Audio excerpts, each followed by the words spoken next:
it's an incredible story. We've actually have the founders here of Foxy Originals. We've got Suzie and Jennifer joining us.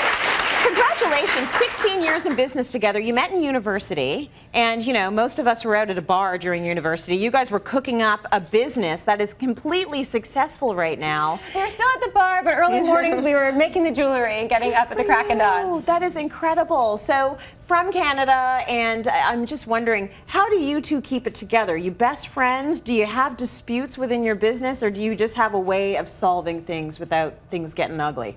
Well, you know what, it's interesting because we met with a kind of a shared interest in jewelry. So our first interaction was actually jewelry, and we went around university and we would kind of introduce each other as, this is my business partner, and then we became roommates, and our friendship kind of grew from there. That's beautiful.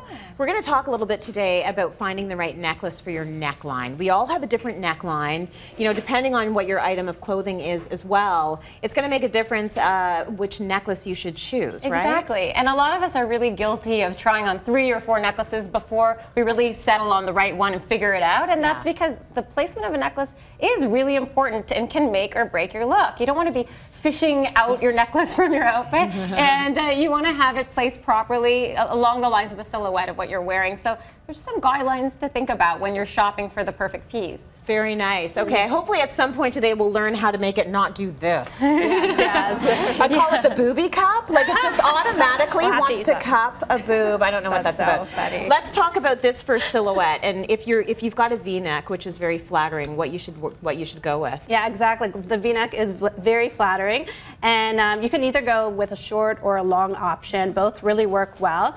We picked kind of a shorter V-style necklace that mimics the shape of the V-neck. Nice.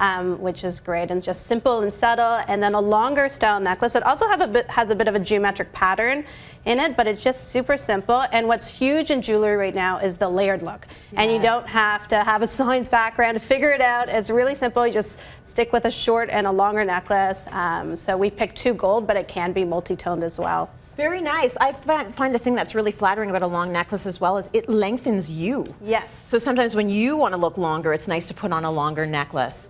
Okay, let's move over to our next look here. Here we have, this is the scoop neck. Yeah. So the neckline here is quite low, and a lot of people might shy away from wearing something like that because it does leave a lot of, you know, your neckline exposed. Right. But fear not, because you can fill that up with a wonderful necklace that again mimics the silhouette and curves along with it. Yeah. And it is important though that you place it right in that center area so that it works with it. And the neat thing about this necklace is if you decide that with this neckline you want to wear maybe a scarf one day, it also turns into a bracelet. So it has a magnetic closure.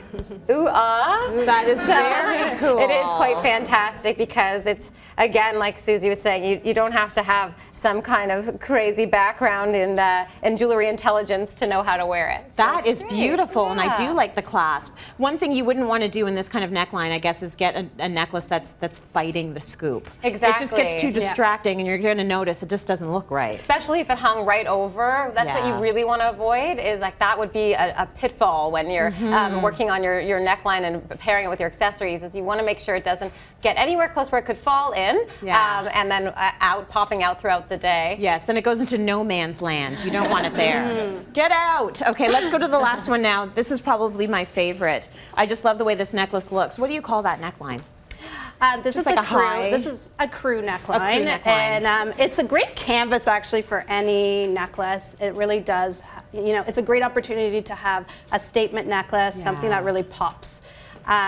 So we chose this style, and this is actually bronze plating, which is great kind of going into fall with all the neutrals and browns coming into fashion. Again, it's got a bit of a tribal look to it, which is staying huge in jewelry and fashion in general. Very nice. I love it. So different varieties, but also always be aware of the rules when it comes to your neckline, and things are going to look great. Congratulations to you both. Thank you.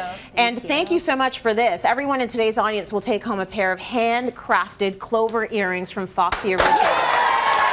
Absolutely gorgeous. Now they're also offering 25% off at foxyoriginals.com. You just enter the code CITYLINE at checkout, and that's valid until August 31st. Let's go to break. More coming up.